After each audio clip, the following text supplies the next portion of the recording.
What is a folate trap?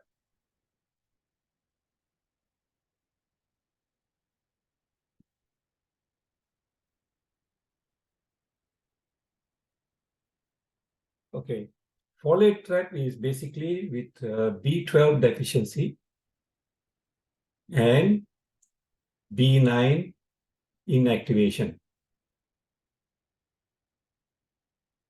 Okay, it means that this is methionine. Methionine converts to an homocysteine. It requires TMG and it requires 4 rings, B12, B9, BH4, and urea cycle. So it's like a chain. Once you have a deficiency of B12, it inactivates B9. So in your blood test, it may show you folic acid is there, but it requires B9 to absorb the, activate the B9. So that is one of the ways of looking at it. So I show you the other way of looking at this. This is the intermediate level of teaching, okay? So if you talk homocysteine levels,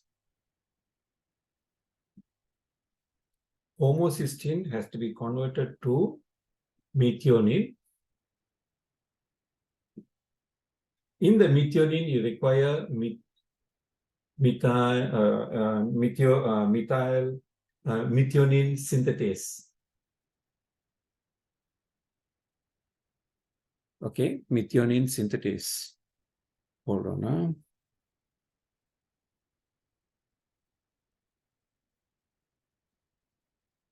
Okay, so in the methionine synthetase, so when you are giving a B12 injection, so what is the B12? You are giving methyl cobalamin.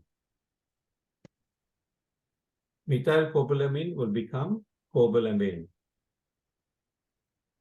So when you're giving a methyl cobalamin, it gives one molecule here, a methyl group. A methyl group is CH3. That's the reason you're giving methyl cobalamin. So cobalamin, back to methyl coba. Methyl cobalamin. Again, it requires it to get methyl cobalamin to methyl cobalamin, cobalamin to methyl cobalamin, you require a CH group, a carbon group here, which is tetrahydrofolate. Which will, this is methyl, not methyl, methyl tetrahydrofolate to tetrahydrofolate. So it donates one to form methylene. So for these, it provides a molecule to form methionine. So what is the common thing about cysteine and homocysteine and methionine is there's only one difference, is a CH3 difference. So this is the intermediate level. So you must understand why are you giving methyl cobalamin injection. So we understood this pathway. Now this is extensive. So every time you're giving a patient a methyl cobalamin injection, you're already having a pathway that will go into and correcting the methionine to methionine because it requires only one. Structurally, it only requires one carbon molecule down there. Okay. So are we there with you? Are you able to understand? Doctors, are you able to follow? Yes, Doc. Okay. So you understood how it works. So let's go to the next topic called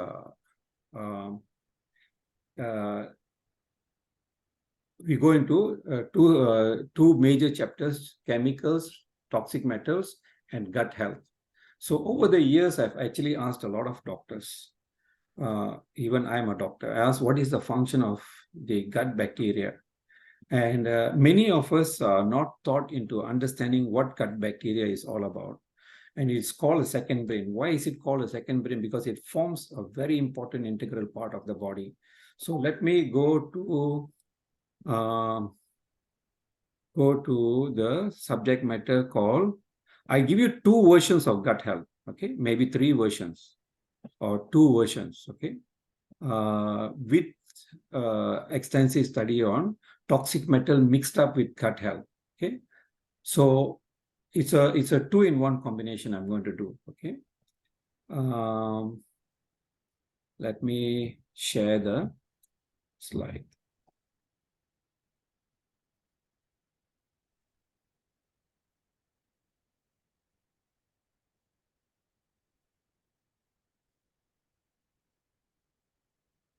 Okay, so gut health, I'm going to show you three versions so that you're well versed with it. And the article that I have submitted for every one of our doctors to translate is answered here. So I'm not going to ask in details, okay? So, okay, this is Ian. He's a S-Tribe owner, okay? So I've been training doctors into reversing diabetes, heart blocks, autoimmune condition, CKD, autism, and hypertension. Okay, this is a website that's coming up.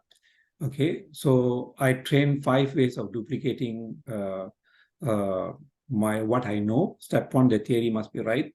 Step 2, investigations must be done to prove a point.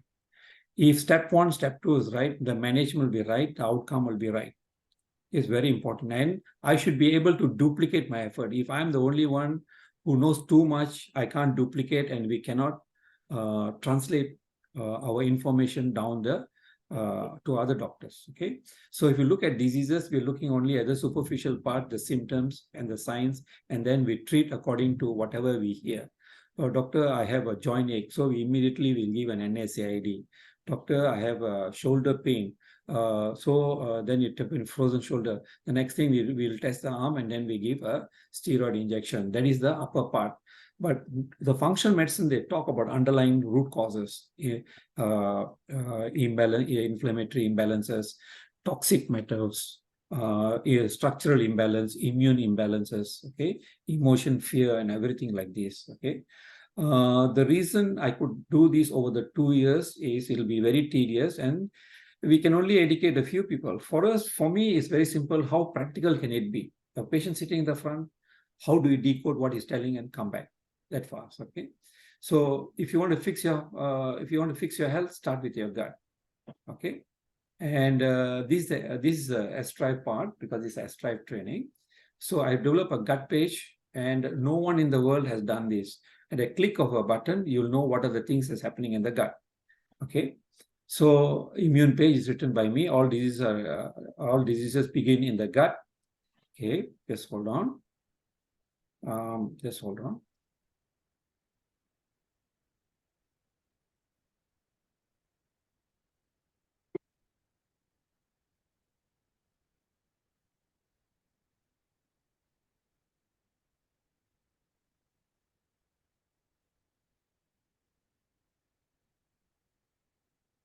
Okay.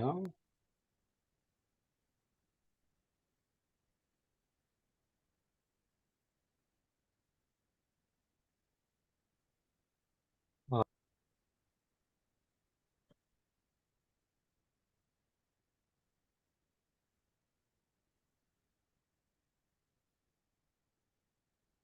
okay.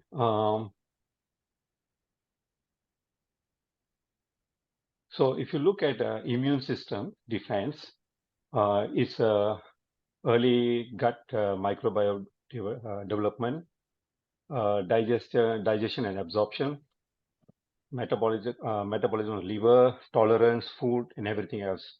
So there's a gut-brain crosstalk. Okay. So 5 top indicators that affects the gut. Number 1 will be toxic metals. Number 2 will be chemicals. Okay. Can I hold on? Huh?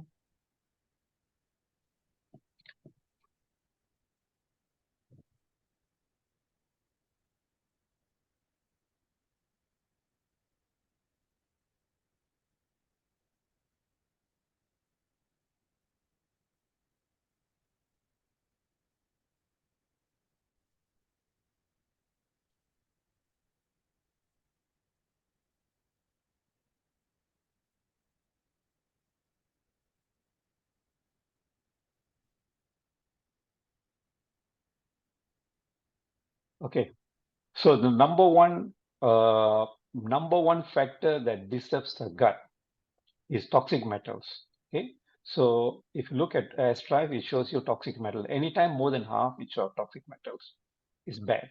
Okay, and if you take 100 patients or 100 people, we test, everybody got toxic metals, but some of them affected, most of them are not, because the body has an amazing, what do you call, a detox system. Okay, I'm not sure why, because I didn't go into the depth to understanding why some people are affected. But toxic metal has got two problems. One is it is bioaccumulative. The second thing is not biodegradable. Okay, and then it affects the tumor necrotic factor, interleukin 6, interleukin 1p. And most of us go and test that and try to overcome that by giving a drug based on that particular test. Actually, the root cause will be this. Okay, so number one is the 5 common toxic metals here: arsenic, cadmium, mercury, lead, and aluminium. Okay, so where does the toxic metal comes from? If you look from the left side, it's natural, from the rocks, volcanic eruption, dust particles, aerosols, sea spray. Agriculture is inorganic fertilizers, pesticides, wastewaters, fungicides, sewage sludge, fly ashes. In the industrial side, you have thermal power, industrial waste, mining industries, and refineries, and chemicals. In the domestic side is organic waste, inorganic waste, biomass burning, e-waste, used for filters, used batteries. In the miscellaneous section, you have we have the landfills, medical waste, traffic emissions, and incinerators and emission. So it can be if you look at the lower part, it can be a direct pollution or indirect pollution, and it can be discharging heavy toxic metals into the surrounding. Uh, why I have to go through this in detail is because over the years, I keep doctors keep asking me, doctor, where is the toxic metals coming from? And even if I explain one time, third time, fourth time, they ask the same question, because that's the ability of us to go back and review what we are studying.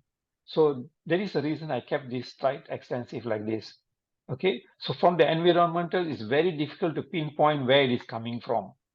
Okay, it's almost impossible. Okay, so the metal for exposure can cause epigenetic modification like DNA methylation, mitochondrial RNA, or histone modification, because the transcription, ultimately the protein changes and causes the disease. It's not like simply the toxic metals goes in. Okay, so it can disrupt the cellular mechanism function, like displacing minerals. So for example, if you have lead toxicity, you may be having uh, calcium deficiency, because both of them compete to each other. If you have aluminum toxicity, you may be having a silicon deficiency. If you're having cadmium, you're a smoker, probably you have zinc deficiency. So if you don't have these minerals, then it's almost like your body is demineralized, either at molecular levels or a gross test when we do a test. And most of us do not see these, because when we do a general blood investigation, it just gives you briefly calcium and everything. Please understand that we understand as doctors, one kidney can compensate the other kidney, so we don't see. So you need a different kind of test like oligoscan, blood test, urine analysis to see the actual phenomena going on. Okay, and it can causes antioxidant deficiencies. It can give more toxic byproducts. It can do cellular deformation. Okay, this thing. Now, I have been speaking to some very intelligent doctors, researchers, and they have told this very specific. It is your chromosomes and your DNA. Okay, and they are communicated usually by the 99 elements in the body. 99 elements are basically your minerals, and is basically upgrading your protein synthesis or downgrading your protein synthesis. And if you occur, that comes a cell cycle.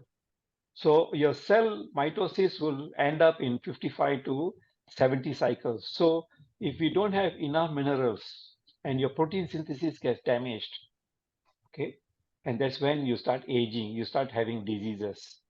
I was thinking it was a straightforward stuff, and it was amazing to see what he was telling. So a lot of us will do a lot of things without understanding. We are demineralized people around there, because the toxic metals or chemicals are displacing the pathways and the mechanisms were required, like for example, copper required for 200 coenzyme and activities. Okay, end of the day, what are we eating? Proteins, carbohydrates, protein, carbohydrates, and fats. Okay, we're not eating something else. So this is what need to be tested, rather than some biochemical action of or something like that. This is my opinion.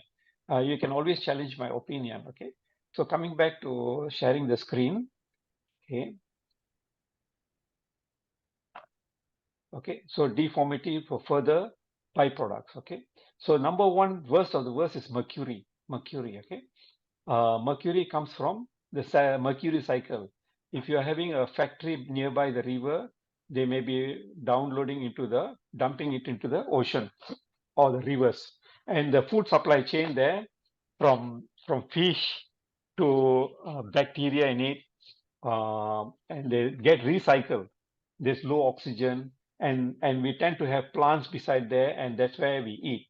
So the plants also may be absorbing toxic metals. People say, I'm a vegetarian, doctor, how come I have toxic metals? How to explain? The vegetables you're eating is probably from a polluted area, or atmosphere so polluted. Okay, so this is how mercury chain goes on. You can read up on internet. And worst of worst is the mercury. Okay, and women, children are more at risk. Okay, there'll be kidney damage. So many damages goes on. So how does it get absorbed? Hold on.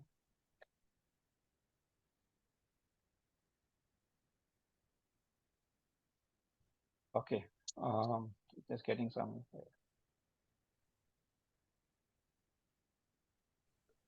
Okay, can you all mute your phone? Can you all mute your phone, please?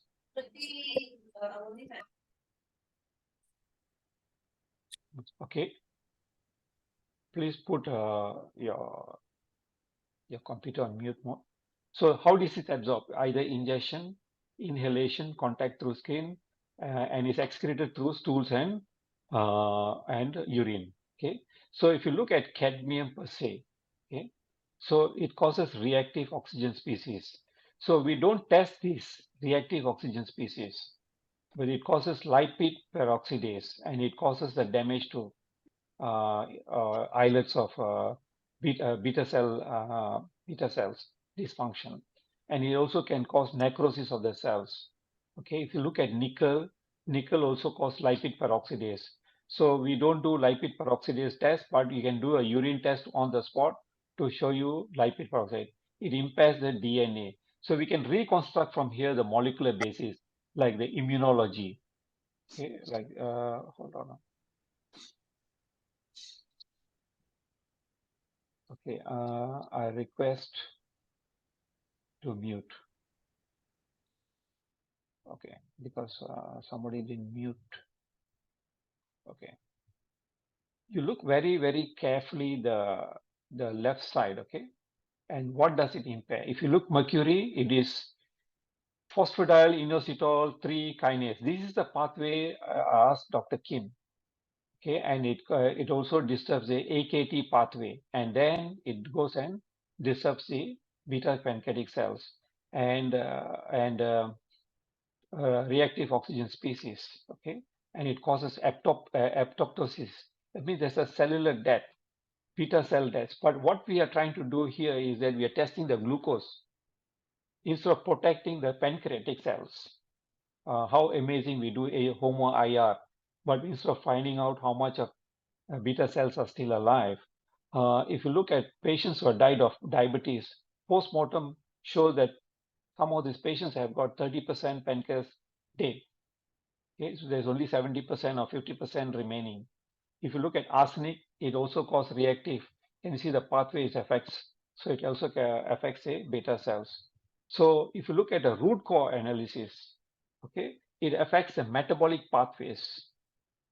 This is the metabolic pathways I correct instead of finding out whether it's affected the tumor necrotic factor, interleukin 6, interleukin um, uh, um, uh, 10.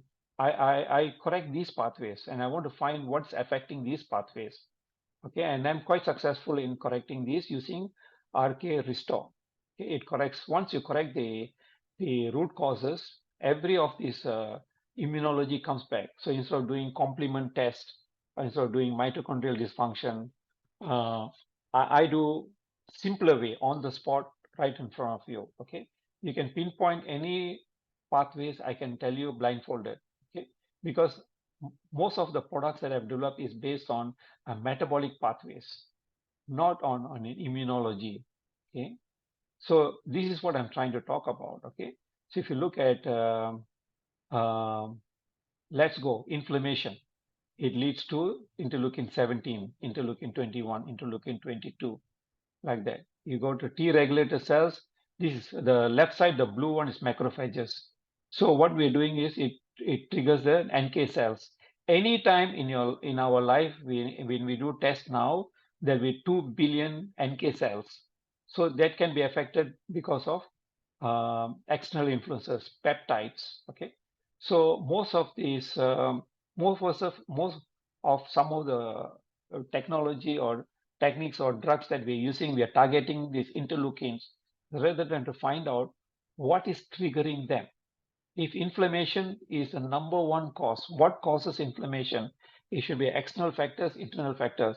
So cell-mediated, something triggered it, whether it's inert or or, um, or adaptive immunity, or whether it's a humoral. Okay, so the next toxic metal is cadmium. Okay, cadmium again can come from the surrounding volcanic ash. Okay, it goes to the ground level, contaminate our soil. Okay, it can come from mining fields. Okay, and smelting. Okay, the factories, and they go to the ground level, and that's when we go and harvest the food, and especially like tobacco, you have high levels of cadmium. Okay, so the smokers probably have a zinc deficiency. And when we look at some of the methodologies, many of us use like chelation. So some didn't understand that you need to correct the minerals to be able to chelate out the toxic metals like cadmium. Okay, so it can affect the respiratory system, kidney, reproductive system. So if you understand root cause, all this looks very simple. Okay, so here's a cigarette. Okay, one side they smoke, one side they say they are sick, they want to be cured, they'll never give up. Okay, um, and if you look at cadmium, it impairs glucose metabolism in pancreas, in liver, skeletal muscle, adipose tissues. So half-life of cadmium is around 20 over years. So once it enters into the body, it's not going to release so easily. Okay, so if you look at this pathway, this is a theoretical pathway. We can actually test it out. Okay, so you can have a P phosphoinositol 3 phosphate, okay, and kinase, so PKD. So instead of trying to find out what mTOR can do, find out what is blocking the mTOR. Okay, so routes of absorption can be inhalation, ingestion, dermal contact. Okay, so some will hide their stupidity, some will announce it loudly.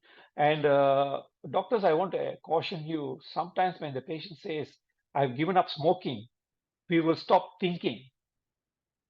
Whether we have given up smoking or still smoking, you're still a smoker because it's stuck in the body for 20 to 30 years, all these. Okay, so half-life of cadmium is that long. Okay, lead poisoning.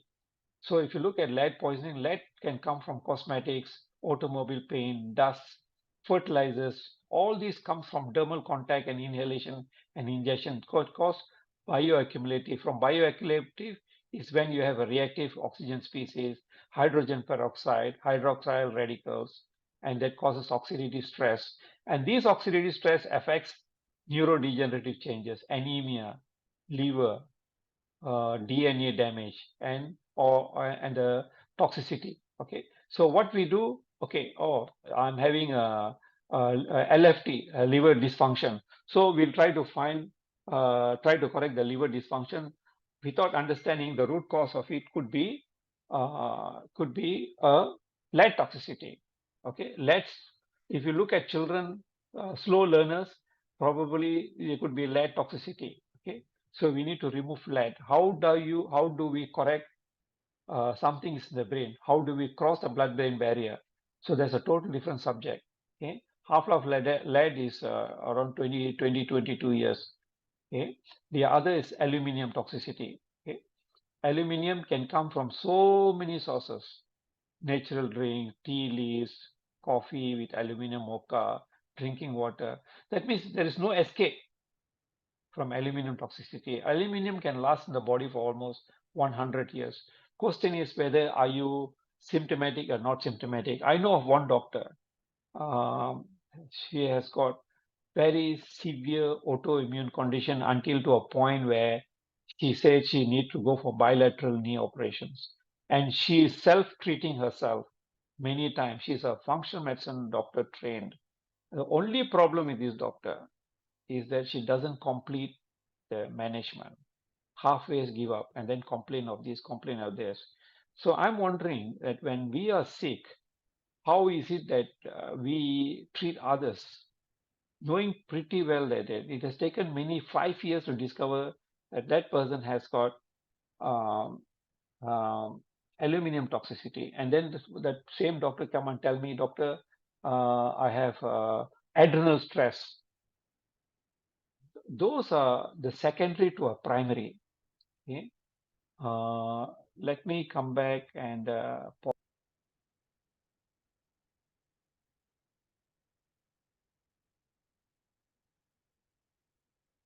okay, so arsenic poisoning. Okay, it can come from ground sources, many sources. Please go back and read. Okay, arsenic. You see, Bangladesh, the water source is full of arsenic. Okay, if you look at arsenic very carefully, it enters the cell, it binds with the receptor, and binds and blocks and activates the genes. Okay, you go on the left side, it disrupts the glucocorticoid enters and inactivates glucocorticoids. Can you see the mechanism how it gets blocked and how the DNA and the RNA transcription it blocks? Okay, so this is what happens in the liver.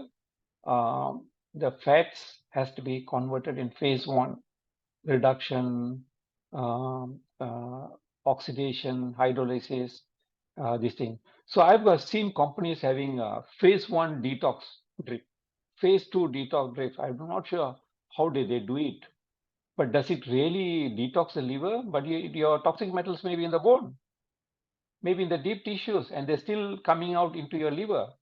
Liver is just a detox, but you didn't go back to the origin of where it is. Okay, so then give you all the shortcuts. So you do this drip, that drip. Hello, what is the root cause? Have you targeted it? Then the effects of the root cause.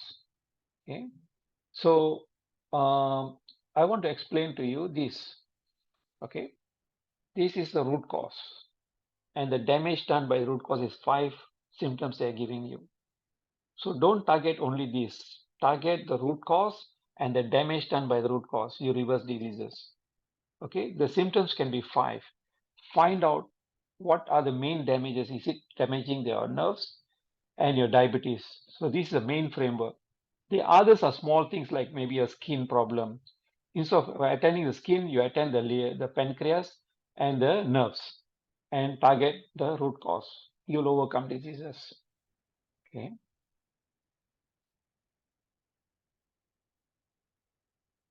Okay. So 2, chemicals and bio. So this is the second part, chemicals and hydrocarbons. Can you see chemicals? Huge amount. Okay. Chemicals can come from rain, smoke, waste, manufacturers, agriculture, livestock, whole household. If you look at the top right side, potential sources of emerging pollutants, pharmaceutical, cosmetics. Okay, if you're on antibiotics and you go and pass urine, do you think the antibiotics disappear? It'll be in the water. Okay, if you have infertility, most likely it is micro plastics. So you can see all these causing different kinds of problems. Okay, this is also the sources. Okay, this is PFAS is polyfluoroalkyl substances. So it can come from paint, non-stick ware, personal goods, all this, but it's impossible to avoid that. That is the reason I'm advising everybody to at least wash your vegetables and whatever that you do a little bit can save your family. Most of the time I do an extra for the mother first, because if the mother is sick, the whole family is sick, because the mother is a chef of the house. If she is a chef, hold on, if she is a chef, she is poisoning her family directly or indirectly without her knowing. So if it's not good for you, it's not good for your family. If you find a family repeatedly seeing a doctor falling sick, something in the kitchen has changed. Something in the kitchen has caused it. If you find your children having autism, then you need to ask which area are you staying at, whether it's a polluted area, whether you have amalgam, whether in the antenatal checkup they check for any of the viruses or any of those that has ultimately triggered. Okay, and we need to search the root cause until we can overcome the problem, not just trying to solve the effects of the root cause. Okay, so chemicals can go from air, soil, water, products, food, and it can be going through ingestion, inhalation, skin contact. Okay, and it can come from petroleum products, pill, and everything else. Water, you think we are drinking water or microplastics? Okay, we need to understand. So this all can cause cancer. Okay, pesticide. This is pesticides laden food. Okay, this is from my house, outside my house in the rural side from Para. We see we spray weedicide to kill all the grass. If you see on the left top side, there's a banana tree. Okay, so you eat banana, you're probably also eating a little bit of pesticides. This is microplastics.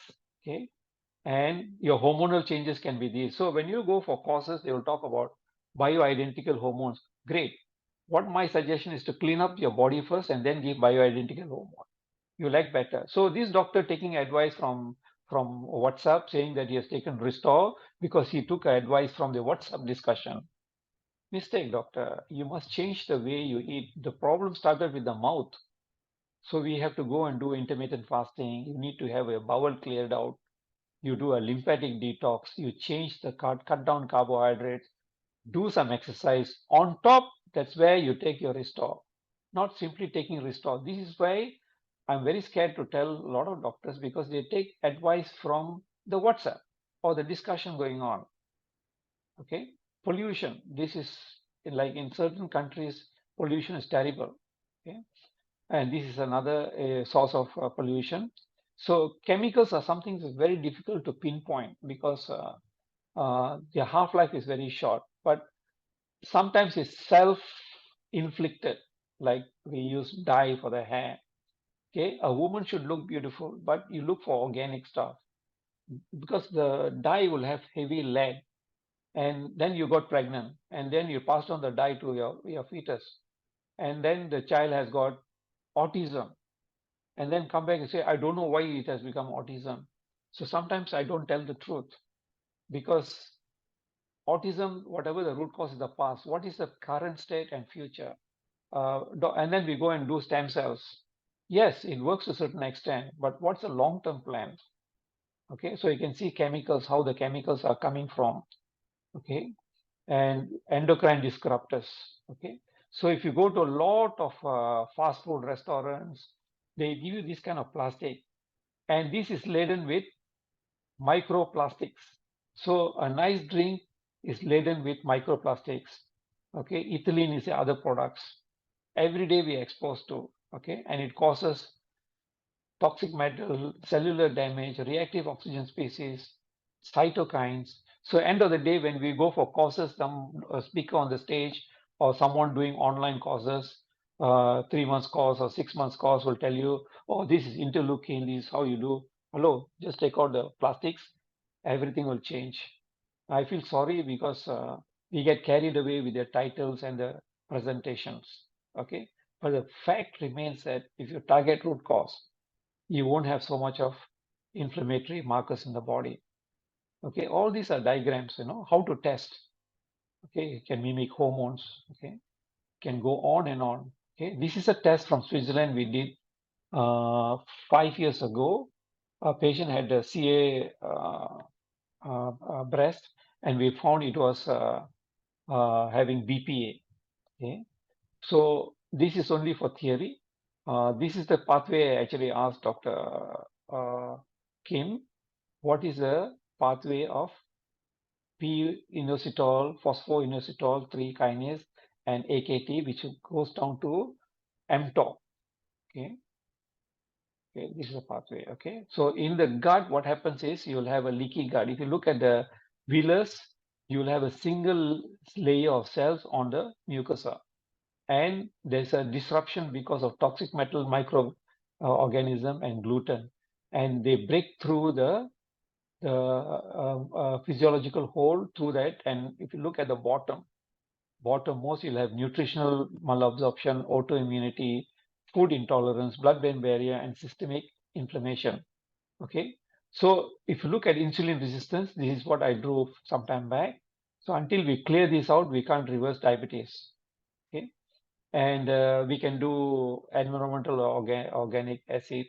All these will cost money. If you think you want to chase, no problem. We can do water strips, gas chromatography, all the exotic tests, and spend a lot of money. In the end, you're still using the dye, or still using the lipstick, or you're still smoking. What difference does it make? Okay, we can do all these kind of tests. Okay, organic tests. Okay, PAH tests. Okay, gas spectrometry you can do. It looks exotic, or they come and show you these are tests. Okay, organic tests you can do. Okay, investigation simple. You can do urine analysis or hair analysis. I actually don't do any of this analysis. Just tell you your dye could be the major problem. How long have you been using? What type of dye are you using? Okay, so for fast detox, chemical detox, you use ginger part of it, which helps you, garlic, anti-choke beetroot, green tea. So when we go back to our eating habits, this is what we eat. Okay, so help to detox ourselves. Okay, okay, focus on colorful fruits and vegetables, and you take prebiotics, probiotics, and postbiotics. Okay, postbiotics. Okay, so the third one will be radiation. Okay, radiation can come from environment. Okay, environment from fish, fertilizer. Okay, it can be a direct radiation or indirect radiation. Direct radiation comes from X-rays. Indirect radiation comes from uranium. Okay, uranium breakdown. Okay, this is direct radiation. Indirect radiation comes from uranium breakdown into thorium, uranium, radon, and few others. The last stable product will be lead. So lead will stay in the body for almost like 25 years in the body, and especially it'll go into the bone. And even if you detox, no matter what, it'll start leaking over the years, and that can trigger cases like leukemia. It can trigger genetics. It can trigger autoimmune. Okay, many of these pathways it can create. So how to do? We can send a blood test or urine analysis, oligoscan, hair analysis, anything you can do to find out. Okay, investigations, and you can detox results. Fourth is the microbiota. Okay, this is a combination of gut microbiota and toxic metals and chemicals. Is combined S-drive testing for you. It's called small intestinal bacterial overgrowth, or SIBO. It's called SIBO. Okay, so if you look at the test, it'll come as bacteria. So we don't know what bacteria it is, but generally we know this bacteria. And over the first few years, I've actually asked, can you tell me what is the function of bacteria? I've seen very few people who understand. The people or the doctors or those who have trained into functional medicine are the only doctors who understand the real true function of bacteria in the body. And there's a big chapter in the integrated functional medicine on bacteria alone. They talk about 5 R's. Okay, if you can go back and find who has learned integrated functional medicine, and you can get it from them or learn from them. Okay, again, if you have an overgrowth of bacteria, it also can cause leaky gut. Okay, so if you look at the ultimately part of the intestinal villus, if you can see this LPS stands for lipopolysaccharides, okay, which is inflammatory, which will go through the in between two cells. If you see the TLR is the toll-like receptors, okay, and it will break through that part and causes bacterial endotoxemia. This endotoxemia is 100 times more inflammatory. So in a blood test, we do HSCRP. HSCRP is not specific.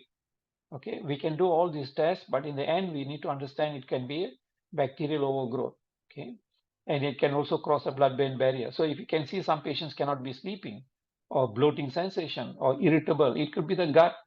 Instead of trying to tell what you give magnesium to sleep, or melatonin to sleep, okay, or some form of herbal product to sleep. You clear the bacteria, they sleep better. Okay, it can also is a neuroinflammatory as respect, especially if you look at autism children. This sometimes you see a bacterial overgrowth. You clear out, they are better. If not, they start banging their head. Okay, so it also causes metabolic disruption into inflammation, muscle, liver, various kinds. In brain, it comes as depression. If it's a liver, it can be non-fatty acid, non-alcoholic fatty acids, or it can be insulin resistance. Okay, and it also can cause depressive symptoms. Okay, and it's 100 times more potent, more inflammatory than many other factors. Okay, and how do you go about? Okay, you stop the overgrown bacteria. How? Please remove the sugar first. Wine, beer, cocktail, forget it. Okay, avoid gluten. Okay, this is a big topic. I'm just running through very fast. Time now is 10:40. Okay, alcohols, forget it. Okay, you want to be healthy, but one side you want to drink. It doesn't. Okay, sugary drinks. If alcohol and this is the same, ethanol and Coca-Cola is the same in terms of what it does to the body. Okay, not in terms of brand wise. It's a mechanism of action. I posted a video sometime back on this. Okay, and it can cause hypothyroid because if you look at the thyroxine produced by the thyroid, it 20% is converted from T4 to T3 in the liver, 40% is converted in the gut. So if we don't clear the liver and the gut, and then we're still giving thyroxine, it's not going to change anything. Okay, so this doctor returned to me and saying that he still feels tired in spite of these things. He forgot that you have to avoid gluten. Okay, microbiota. Okay, if you look at the S-drive, you see selenium is thyroid, iodine is thyroid, potassium is thyroid, lithium is thyroid. So bacterial overgrowth can cause all these kind of problems. The second is acid reflux. Okay, SIBO can cause all this. Okay, non-steroidal anti-inflammatory drugs can cause leaky gut. Okay, disruption. Okay, even a single dose of NSAID can disturb gut microbiome. Okay, chronic stress. Okay, it slows down the food through the gut, disrupts the microbiome, suppress immune system. Okay, it can cause nerve damages. Okay, it can cause. So if you have bad bacteria, when you take probiotics, sometimes it worsens. Why? Okay, because you're feeding the wrong bacteria. Okay, gut infection can be managed two ways. One, you can use something like coconut oil, garlic. Okay, so what I like about Chinese food is they give you garlic there. Okay, and fermented food, horse, radish, pineapple, turmeric. There's so many fantastic things to eat. It's just of us understanding what should be eaten and take it during regular food period. Okay, so sometimes there's excessive overgrowth. That's why I tell doctors, if you don't have an S-drive, you clear out the gut using Augmentin 625 milligram twice a day. And few weeks later, they'll tell doctor, we need to clear out the bacteria again. Oh, doctor, do we need to clear?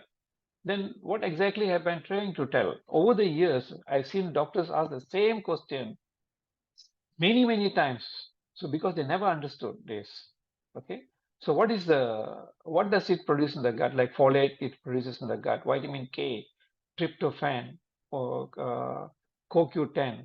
Okay, it also corrects the pathways, methionine pathways down there in the gut. So if you look at the left side, it can trigger genetic host genetics, lifestyle diseases, early colonization, medical practices where we use antibiotics, vaccine use, causes dysbiosis and causes diseases, causes increase of Th regulator cells, Th2, Th1, Th17. They had to be balanced. Th regulator cells, T17, T1, T2 has to be balanced because T2 is all inflammatory. Okay, so how do you increase T regulator cells? Take probiotics. Okay, butyrate. So what I like about Indian food in India, not in Malaysia, where yogurt is part of their diet. Okay, no matter what we eat yogurt along with it. Butyrate. Okay, you take vitamin A, E, T. It has got curcumin, black curcumin seed oil, like one of the prophet recommended food, okay, is the black curcumin seed oil, NAC, cinnamon. Okay, so next is the fungus parasites we need to clear. Which parasite are we clearing?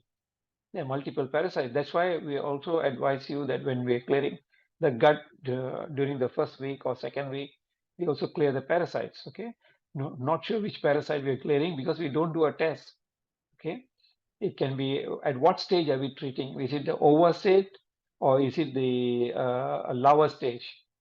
Okay, and you can see magnified of Ascariasis, hookworm. Can you see? Not wow, we are quite comfortable feeding them. Okay, so at what stage are we treating? That is why we tell them don't give a single dose. Sometimes we give for 3 days to 5 days. Sometimes we repeat it after 1 month or 2 months. Okay, and we can do this kind of assessment called CDSA. CDSA got 4 tests: comprehensive digestive stool analysis. The test cost is 1,500 ringgit. Okay, and it gives you all the things that's going on in the gut: level 1, level 2, level 3, level 4. Fifth step is to clear the liver detox. Okay, so the liver can be affected by toxic metals, chemicals, alcohol, food fermentation, gut. Okay, it can be related to, hold on now, stop sharing. Okay, okay, okay. So the gut, the liver takes major heat in our body, so we need to do whatever it takes to protect our liver. Like smoking, OTC, medications, infections, stress, processed food, environmental toxins.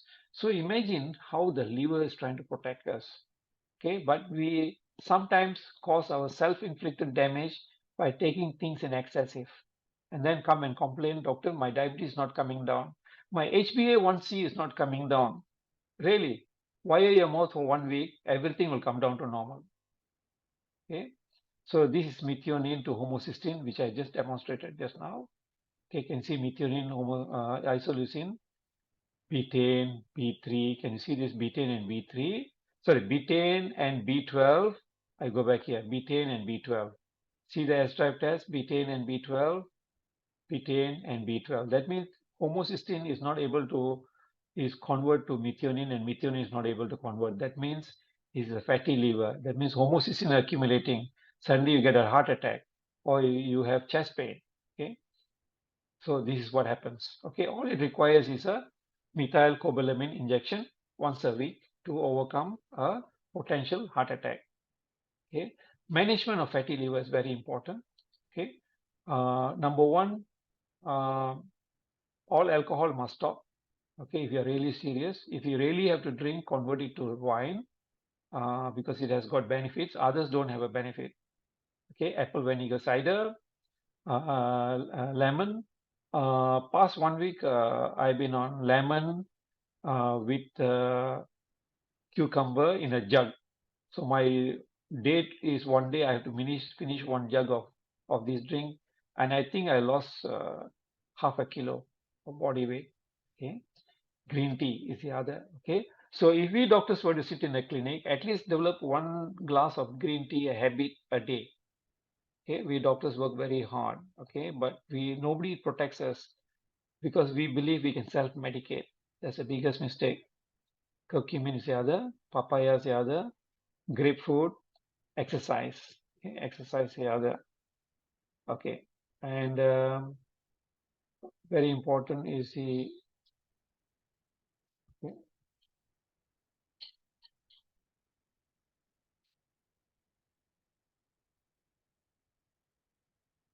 hold on.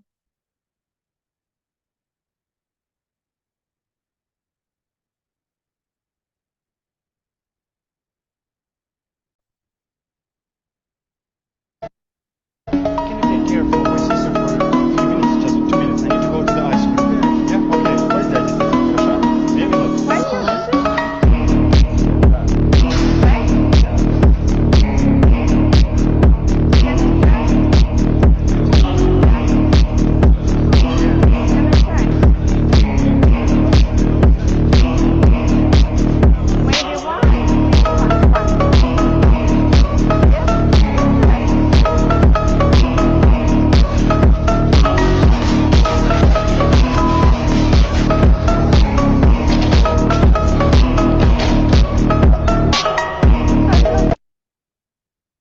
Okay.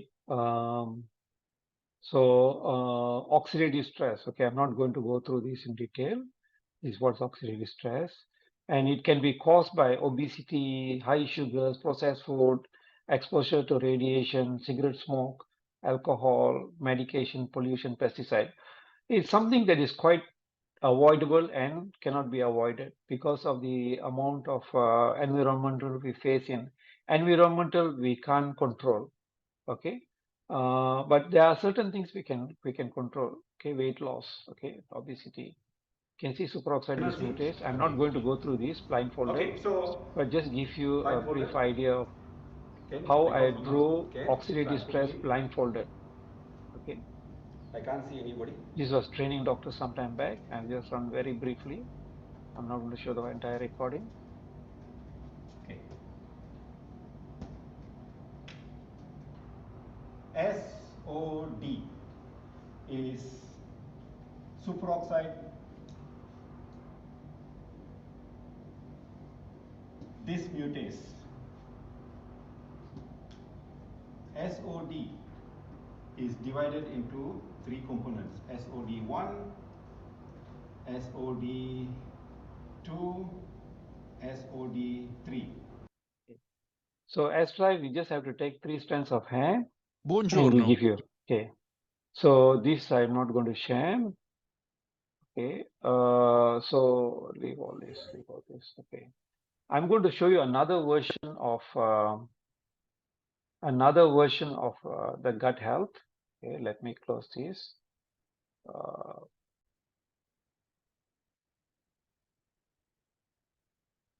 The second version of gut health. Okay.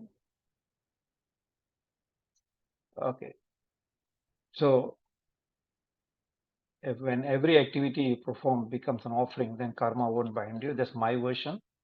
Okay, it doesn't bind you. Okay. So now, very simple.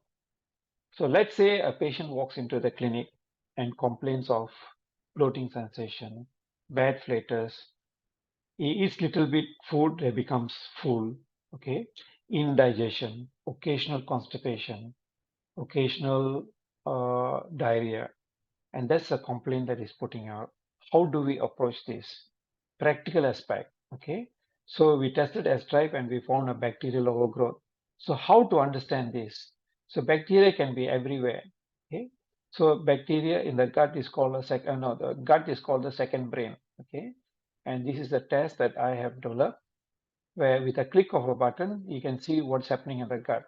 No one else has a similar system. Okay, the main function of gut, if you look from the right side, protects against pathogens, synthesize vitamins, immune system, promotes intestinal angiogenesis, promotes fat storage, short chain fatty acid production for dietary fat, fiber, and immune modulator. Okay, Again, now you understand there's bacteria in the gut. We understand the functions. Now, again, the patient sitting in the front and has complained. So now I'm taking you from outside and gradually into the gut. Initially, we understood what is the function of the gut. Now I'm slowly take you inside, step by step. Okay, bacteria. Okay, so SIBO. SIBO is small intestinal bacterial overgrowth. Bacteria is mostly in the large gut. Now the small gut has got overgrown. Okay, and you have 100 trillion cells. Okay, and it can cause so many things from microbial genes making proteins, cell signaling, messengers of health and diseases. Okay, and overgrowth. What does it do? It can cause disturbance in diabetes, scleroderma, physical scarring. Okay, medication can disrupt carbohydrates, high carbohydrate, refined alcohol. Okay, again, the patient sitting in the front of us and giving the symptoms of bad breath, lethargy, and then we think this guy is malingering because we can't see it. On abdomen examination, it looks normal. Okay, an X-ray will look normal, ultrasound will look normal, and then he complains to us. Okay, and various factors, stress factors in modern life can be disturbing the gut bacteria. One is chlorinated water, food additives, contamination like heavy metals, pesticides, antibiotics, organic pollutants, okay, mycotoxins. What are the presenting symptoms? Again, bloating sensation, diarrhea. So when you see somebody complaining of this, it basically means his system is out of place. There's a massive amount of dysbiosis, or the gut is totally out of its regular functioning.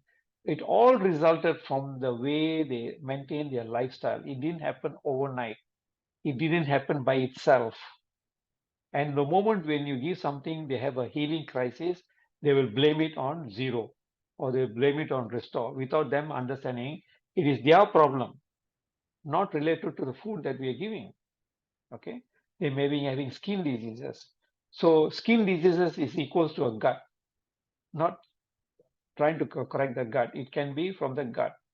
Okay, so causes of SIBO and effects of HIBO, it can cause bacterial endotoxemia, lipopolysaccharide, causes inflammation, mitochondrial dysfunction, muscle impairment, increased sensitization to pain. Okay, bacterial produce D-lactic acid that can be neurotoxin, metabolic poisons, causes fatigue, muscle pain, dysrecognition. Bacterial produce hydrogen sulfide, neurotoxic, metabolic toxic. They cause fatigue, muscle pain. Okay, it also causes bacteria produces tryptophanase. Okay, so it leads to tryptophan deficiency, serotonin deficiency. So serotonin deficiency will cause depression. Melatonin deficiency will cause sleep disturbances. Mitochondrial dysfunction causes oxidative stress. Okay, so now we have gone from outside to what are the causes, what exactly is the presenting symptoms. Now we are tying up to his symptoms to what's happening in his bacteria. It's like having an X-ray eye view. It's like having an X-ray view of the intestine without him knowing, because we are using our intelligence to see inside the body. Okay, when does it become a problem? When they have bloating sensation, diarrhea, constipation. Do you know constipation is a sign of autoimmunity? Abdominal discomfort, okay, indigestion, food maps intolerance, chronic fatigue, okay, skin diseases, okay, thyroid issues, autoimmune diseases. So types of bacteria. So now we're going slowly into C to find what is the type of bacteria. Okay, there are 4 dominant bacteria. Please read up about this. Okay, so you have many types of bacteria. Okay, again, the patient sitting in the front, we have gone, understood what's going on inside. I'll take you next. Where is the bacteria located? So you can see most of the bacteria is in the large gut. And if you see on the right side, what is the type of bacteria present? What is the pH? Okay, on the left side. Okay, and then when we go and do OGDS, we'll not find bacteria because they're only looking for a H. pylori. Okay. Let me stop for a short while. Go back.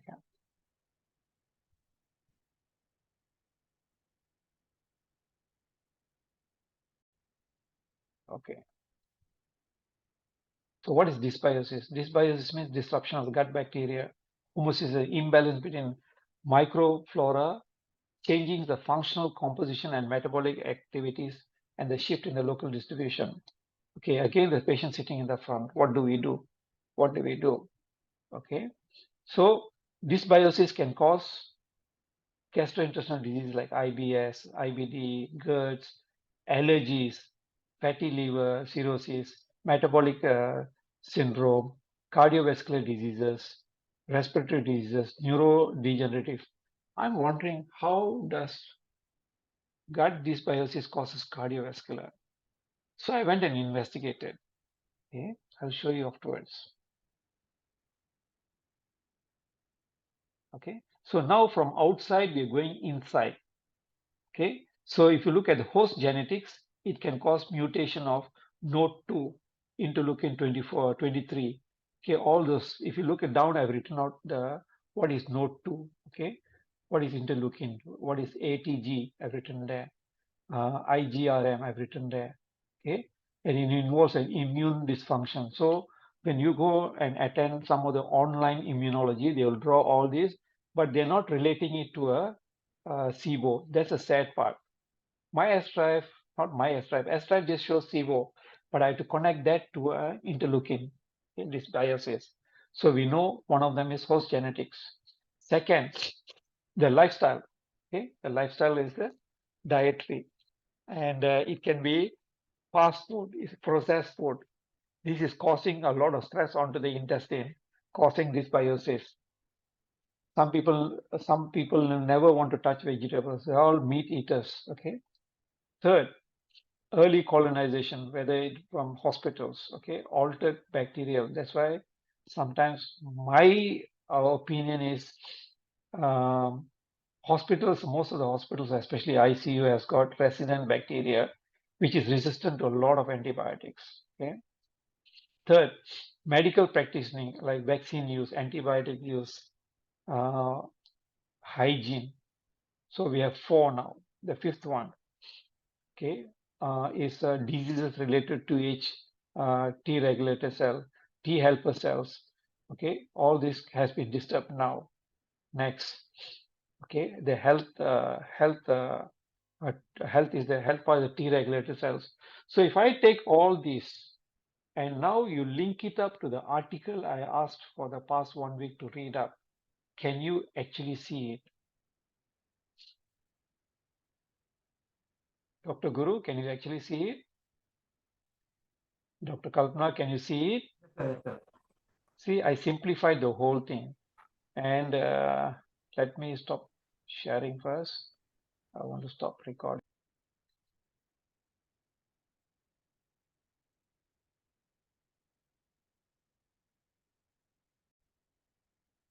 Okay, so we tie this up to what's happening in the gut. So the less immunity, more susceptible infection. Why? Because there's a disruption between the T regulator cells, Th17, T1, T2. So some of them are inflammatory. Like you can see T2 is in red. Okay, and more immunity means you have a T17 more, and T regulator cells is balanced between these two. Okay, then again the patient sitting in the front, I'm actually slowly taking you inside step by step. Okay, so in the step 1 we look at the lumen. In the lumen you have microbiota and antigenetic fragments. Okay, now from the lumen I'll go into the first layer of the intestines, step 1. So in the first layer of intestines you can see microbiota in the lumen.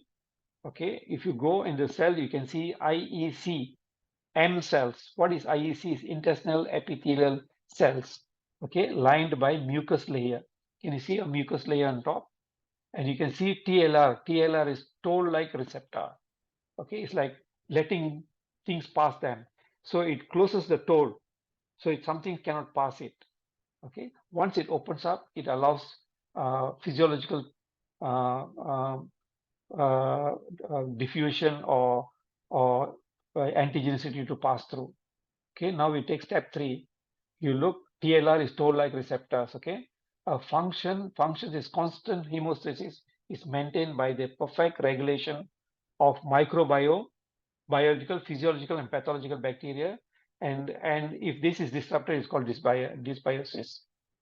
Okay, so what is M cells? M cells is microfolding cells, okay, in the gut, and this is associated with gut-associated lymphoid tissues, where the Peyer's patches comes in, where there's immunity forms, okay. And you see goblet cells. Goblet cells, what do? They produce protected by they form mucin, okay, and they also produces mucus down there. Okay, now from this, from the lumen, from the single layer, we go deeper down. So if you see there on the left side near the toll-like receptors, you can see a macrophage is attracted at the M cell. So once this macrophage is attracted, it triggers a series of reactions. That means you have a APRIL. APRIL is one of the proliferating induced ligands. So go back and read what is a ligand. Okay, and then it'll cause a B cell triggering from T cells to B cells. And if you look on the right side is dendritic cells. So this is the article that I have given you. So I'm making it a graphic picture of how it looks like. Okay, next, from the lumen, now we've taken the intestinal first wall, the mucus layer. You can see lipopolysaccharide, you can see toll-like receptors. So once it cracks through, all these inflammatory markers goes through. That's when you have a malabsorption, malnutrition, autoimmunity, inflammation, all does this, okay? And it escape into the gut, okay? And it causes metabolic endotoxemia. So the patient may be depressed, may be agitated, may be having bloating sensation, may be having bad platters. And that is the reason that's why I advise to give an antibiotic if he's a patient is having rheumatoid arthritis or any form of arthritis, because the gut bacteria can cause chondrocytes damage. If you have proper gut bacteria, it helps to regenerate part of the chondrocytes. I can give you articles on that. Okay. So if you look at it, you see like a trait around here, zonulin, Z-O, zonulin. So if you want to remember this, remember Petronas Twin Towers is linked up with a sky bridge. So that sky bridge is called zonulin. So what happens is if the sky bridge breaks down, it allows the lipopolysaccharides to go through. Okay, and these tests can be done called zonulin ELISA test. So instead of we trying to do these tests, you can do zonulin ELISA test and tells you have a leaky gut, leaking all over. Okay, and you can see permeability increases. So zonulin is a protein that modulates tight junction, is holding on. So when it causes disruption, you have severe autoimmune, neurodegenerative, tumoral diseases. Okay, so if you again the patient sitting in the front of us, now we understand, we went from the outside, what are the causes of what is the function of bacteria, what can cause all these problems, and what type of bacteria is present. Then we went down to the lumen, from the lumen to the mucosa, to the first layer, and then we found what are the biochemical changes going on, how to investigate. Again, the patient now sitting across, and then you listen to him very carefully. Doctor, every time I take some food, I get epigastric pain, I get burping, I get bad flatus. Every time I have bloating sensation, I have constipation. Now I've shown you how to listen to him and how to look molecular in your mind, and you can treat the patient. Okay, so it disturbs the brain gut axis. Okay, because why? The gut produces melatonin, tryptophan, carotene, all these pathways, and they're connected to the brain via vagus nerve. So if our gut is not proper, we may have mood swings. Okay, sexual behavior changes, circadian rhythm changes. That's when we complain like HPA axis disturbances. Okay, if it's not connected, then how does it happens? Okay, so the drug companies understand how all this works very well, and they make dopamine, okay, and to correct it, we can correct the gut bacteria also produces the same thing, okay. So we can do all these kind of tests like curinin test, all this can see in detail. In autism, we can see it can be a kynurenine pathway, okay. Uh, Tryptophan goes into two pathways. One is it goes into 5-HTP to serotonin, serotonin to melatonin. That's one pathway. Tryptophan also can go into another pathway called kynurenine pathway. Kynurenine pathway goes into TCA cycle pathway, and kynurenine is where you see problems in autism or patients with psychiatric problems. So the psychiatrist doesn't test, but we understand, we correct the microbiota, we correct all those things. Okay, if you look, Parkinson's is another one, schizophrenic is another one. So I have been able to remove most of the psychiatric drugs over a period of time. Okay, you can see the HPA axis, okay, GABA, ephedrine, dopamine, serotonin. Serotonin converts to melatonin. Melatonin in the gut is 400 times more than the one produced in the brain. Melatonin in the gut is produced by endochromophene cells, and its main work is paracrine. Brain melatonin is endocrine. So the melatonin in the gut is produced 24/7 and is stored in the endochromophene cells. Okay.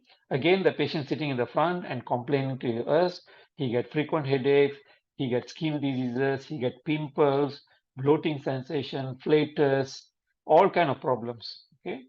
But we understand what's happening in this gut. Okay. Where do our gut produce? Okay. So, okay, we can give all these antibiotics to clear out. I'm just explaining to you. How do we test SIBO? Okay. We can do CDSA, comprehensive digestive analysis will give you the entire breakout, and not everybody has the amount of money to do the test. In the end, we still have to do corrective steps. Okay, some people pass flatus, bad flatus. Okay, and we can test it. It can be lactulose, it can be fructose. That's why we tell most of them to cut down fructose. Fructose can cause malabsorption. Okay, we can actually measure the hydrogen and methane. Okay, we can also check food maps, what's causing the bloating sensation. Okay, and food restriction in S-Drive, they give you what food to restrict. It cuts down all these flatus problems. Then you have autobrewery. That means can be Enterococcus, Streptococcus, yeast, okay, Saccharomyces species. So this produces alcohol. So alcohol in the gut is transmitted back to the liver. How? Through it forms acetates, and through inferior portal vein and the superior and inferior portal vein, mesenteric arteries and veins, it goes into the portal vein into the liver as acetate, and it causes fatty liver. Okay, so just not clearing the liver, we also have to clear the gut. Okay, and you can do urine organic tests. Okay, you see, if you're having a functional medicine laboratories, this is what they do, extensive tests like this. They do, you can see all the microbiological terms down there. I mean, the organic changes, citrimalic acid, tantric acid, arabinase. See, we are not come this far where we just blindly treat someone. Okay, we can do lab tests, very, very specific and targeted. They actually can see you the citric acid cycle. Can see on the right side ketoglutarate, on the right side how much. So they can be very specific. But end of the day, it doesn't matter what specific. What are you putting in the mouth? What are we feeding ourselves? We are self-poisoning it. Okay, every day eat processed food. Nothing is going to change by adding CoQ10, B complex, amino acids, magnesium. It's a lifestyle changes first required. Okay, Klebsiella positive. Okay, we can do this, but the gold standard for gut is digestive stool analysis. Okay, it comes like this. Okay, bacteria again. So what I've developed is a single test. Click, you know what's going on. Okay, management of SIBO. Number one, diet. Cut down carbohydrate, cut down sugars. Okay, one of the doctors was complaining He's still feeling weak after taking Restore and Zero. Hello, doctor.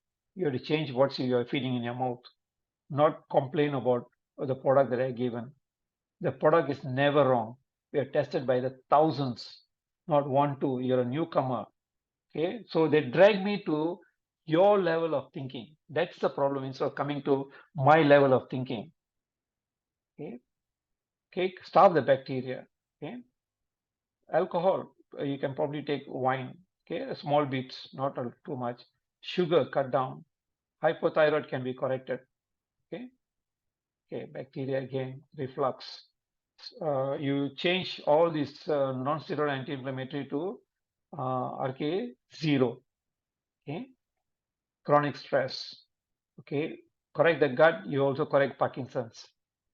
Okay, wrong bacteria. Okay, we already gone through these before. It's just a combination. Okay,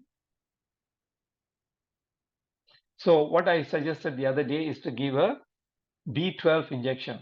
Okay, a D3 B12 with a D3 injection. So I call it RK cocktail. So you can charge around 200 ringgit, 200 ringgit per injection, and B12. If you're done 100 injections, 200 times 100 is 20,000 ringgit. So when you connect the intelligence to what I'm showing you, you make a lot of money. Okay, by attending today, you have covered your fee. One injection. Okay, then you also improve the T regulator cells. Okay, Herbatus sauda or black seed oil is one of the recommended food by Prof Muhammad. Okay, so the Muslims follow this. It has got multiple benefits, but we add on to what they are already taking. Okay, this is the test done to show how black seed oil, we were doing it in India. Okay, so what's the difference between prebiotics and probiotics? Prebiotics is probably if you see on the right side, it has fiber, it has good sources from some of the products down there. Probiotics is different. It's from kefir, yogurt, okay, kimchi, okay, prebiotics. So what is prebiotic food? We already given. This is vegetables, okay, grains, fruits, legumes, okay. So where does prebiotics act? You can see I've already given them. Okay, how to increase butyrate. So in RK Restore, we have prebiotic, probiotic, and postbiotic. So what is postbiotic? Postbiotic is the food for the bacteria. Okay, that is the difference between RK Restore and the rest of the products in the market. Okay, butyrate is a major short chain fatty acid produced during the gut flora mediated in fermentation of the dietary fiber. So you can take fiber, but this is the simplest way of doing butyrate. Okay, so functions of butyrate, you can read up about it. Okay, so during my spare time is where I develop all these slides. Sometimes the slides will take 1 or 2 days, sometimes 1 week to write out, to read up, and to make it simplified. Okay, why probiotics? Okay, because probiotics will help the T regulator cells, interleukin 10, the short chain fatty acids, tumor necrotic factor, inducible nitric oxide, you name it. Your healthy gut, you're a happy person. Happy wife, happy life. Happy gut, happy life. Like that. So when we're eating, we now understand you're not eating for your stomach, we're eating for your gut. You're not eating because you're hungry, you're eating for your gut. And that keeps you healthy for a long period of time. Okay, 2 kinds of probiotics. Okay, food rich in probiotics and probiotic bacteria. So you can have all this. Okay, Betagen, and these got too much of sugar. Don't get mistaken by the advertisements. Okay, in RK Restore, this is the bacteria present. Okay, it also has prebiotic, which is gum arabica, or it is also Al-Muna. Okay, Al-Tayabat and Al-Muna in RK Restore as prebiotic. The probiotic, the postbiotic, it has got butyrate. Okay, so these are some of the things. You can see my wife standing there with the papayas as part of the food. Okay, you can see very healthy food like this. Okay, Okay, postbiotics. Okay, postbiotic you can take from spirulina, grape, or so many things. Shilajit, turmeric. Okay, diverse. Okay, let's keep all these. Coming back. So RK Restore is the key for your gut health. Okay, it has 5 capsules. Subsequently, it's going to be 2 capsules very soon. I'm going to register this product. Okay. Okay. Now comes down to the cardiovascular system. I was wondering how microbiota has to do with the heart.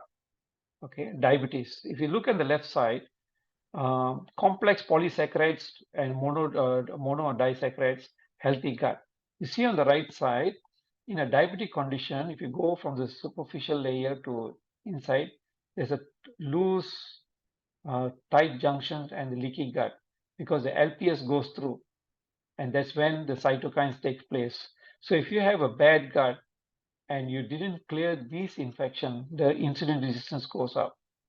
Okay, so if you take plant-based diet, can you see you have a better gut? If you take meat-based, animal-based proteins, excessive, and you can see on the right side, called lowermost, increase LPS, peptidyl glycan, so many things happening here. And then we tell them, doctor, I'm sick.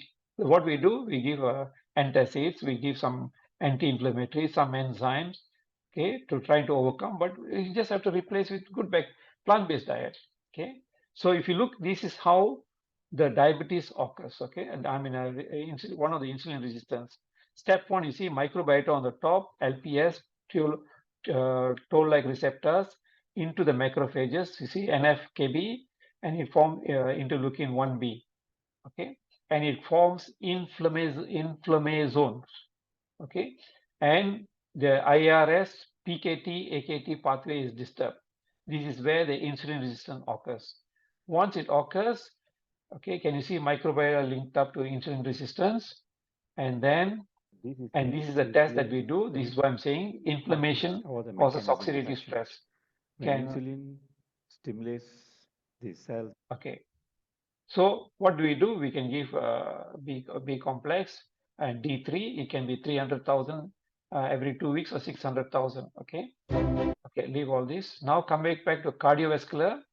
Can you see the gut intestine come to TMA to FMS?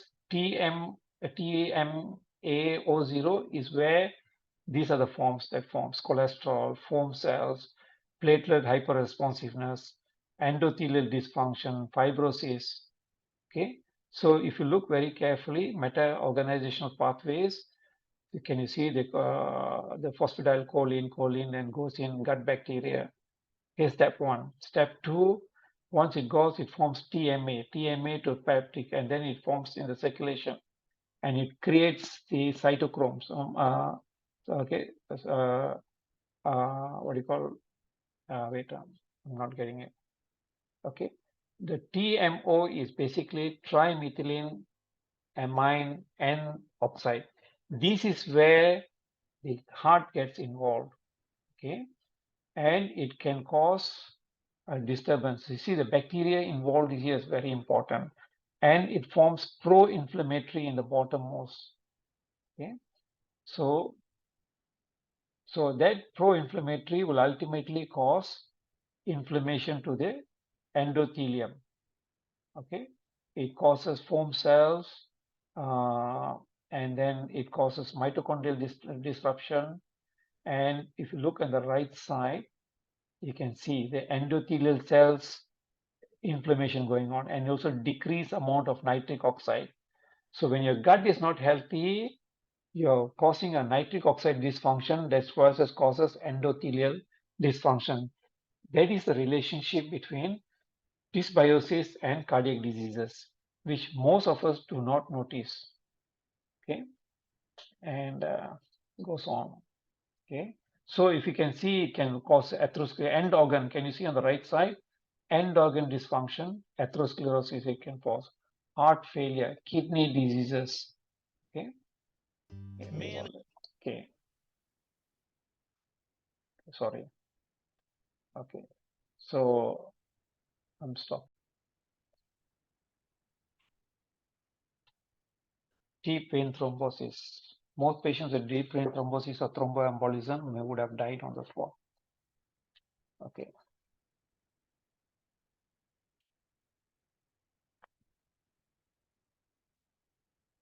So now the mouth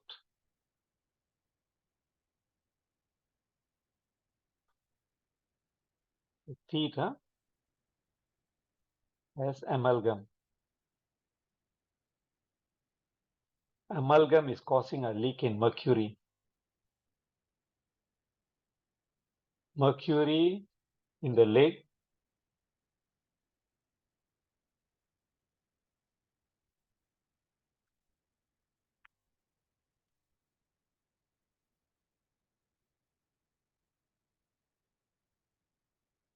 you have some tender spots and some varicosity. So what happens to mercury will cause erythrocytes, red blood cells, to deform. How does it deform? So the elliptical cells in a normal picture will be individual like this. Okay. So what happens is it get discoid shape like. Okay, once it changes the shape, it becomes procoagulant. And this is causing an embolus to go and get past the heart into the lungs.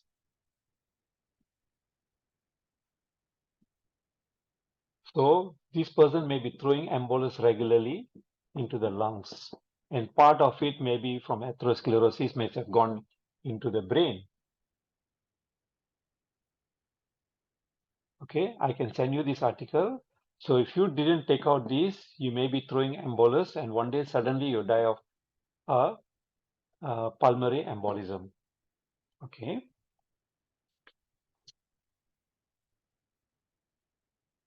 So I'm going to